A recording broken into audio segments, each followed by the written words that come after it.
why is that person so smart? Why do I have to work 3 times harder to do worse than this person?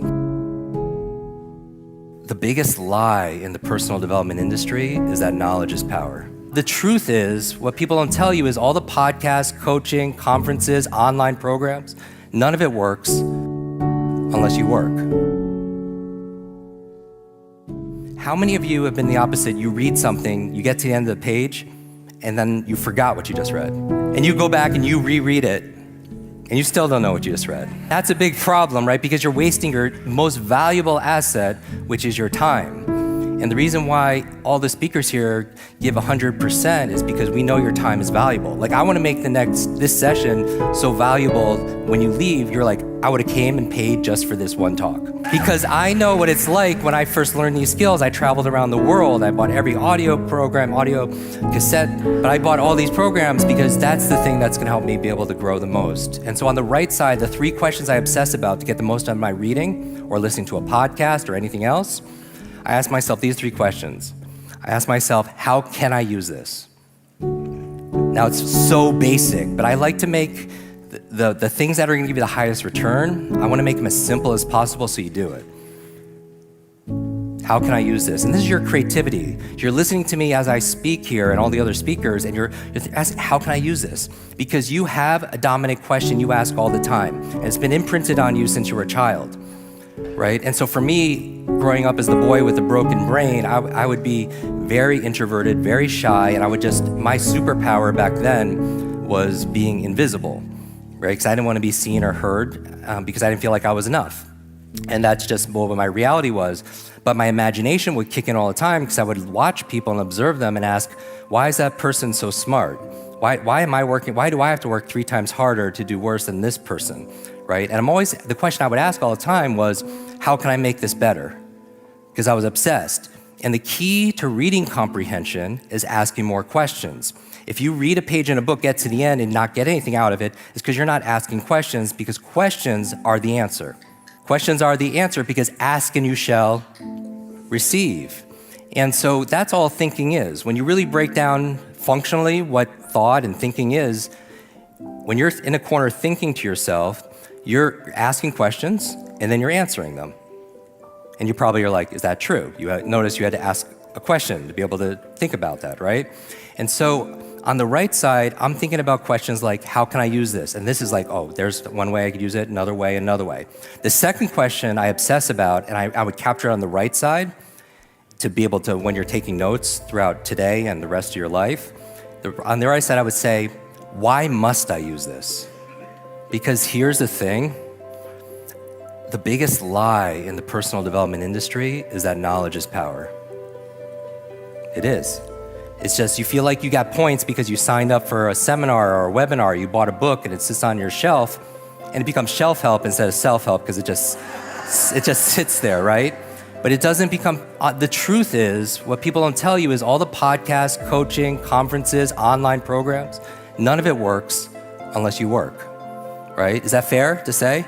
Like you can't read a book on doing like push-ups and get benefit from that. It just doesn't work, right? So you have to do the work. So I'm asking myself, how can I use this? And I'm coming up with all these ideas. That's the creativity part. And then I'm asking, why must I use this?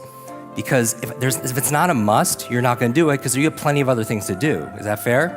Because there's a success formula, head, heart, hands. You could think about things in your mind, set goals in your head and affirmations, KPIs, your objectives, but if you're not acting with your hands and you're procrastinating, if there's a gap between your head and your hands, check in with the second H, which is your heart, right? The emotion. We do things emotionally. We are emotional creatures. We're not logical, we're biological. Dopamine, oxytocin, serotonin, endorphins, we're this chemical soup, and so we want to be able to activate that. So head, heart, hands, another way of putting it are our eyes. Information, that's good, great, but sometimes you can listen to a podcast, it's a lot of information, but there's no inspiration to use it. Fair? But sometimes you can listen to a speaker or learn something and it's inspiring, but you don't know what to do, right? Is that fair? So you have information, you have inspiration, and then you have implementation, where you're doing it. And I feel like when you get all 3 I's together, you have the most powerful I, which is integration. That's my goal for all of you, is that when you read something, you listen to something, you learn something, it becomes part of who you are. It's integrated. Here, here, and here. And then you have an alignment, and how it performs is it looks like magic to people. When somebody is aligned and they're in their element, it looks like it's effortless. There's a peace to it. It's like somebody who's fit and has strategies. If they have to climb a mountain, it looks like it's effortless because they've just done the work and they have strategy and they have tools to be able to do so. And somebody who maybe doesn't have those resources, it's more effort. Is that fair? So actually learning how to do these things, it's easier. Like when I read a book, I still read a book a day. It's just part of my practice. It's part of my mental hygiene. And I feel like it's the number one exercise, because reading is to your mind like exercise is to your body. And some of you are already doing this, but those of you who aren't on the other spectrum reading at all, the average person reads like 2 books a year. Now, if you're reading like more than that, that means somebody's reading a lot less, right? On the other side. But it's the best exercise for your brain. People ask me all the time, how do I keep my brain young and how do I keep it energetic? And as I grow older, reading. But the problem is a lot of people don't indulge in it because they're not good at it. And I wouldn't be playing a lot of golf if I was horrible at it all the time. But in psychology, they have something called the confidence-competence loop. That the more competent you get at something, the more confident you get at it. And then the confidence will make you do it more, and you get more confidence, and then it cycles through in positive momentum, right? And you have examples of that in your own life. So what I'm asking about here, the second part, is the inspiration, is why must I use this? And you know what a question I ask a lot of is like, who's counting on me to win today? You know what I mean? First, because some of you, and I bring this up because some of you really will do more for other people than you will for yourself. So knowing that about yourself, self-awareness is a superpower, then tap into that. You don't have to change it, tap into it. Who's counting on me to like be at my best? And then you're more likely to do it. And the reason I know this is because when I was driven so much, it was really my family who I wanted to make proud. Like we all have our reasons, right? And one of my favorite books is Start With Why. It's a must-read book by Simon Sinek. And you want to start with your why because reasons reap results. Reasons reap results. And even remembering people's names, if you don't have a reason to remember their name, you don't. Genius leaves clues. There's always a method behind the magic.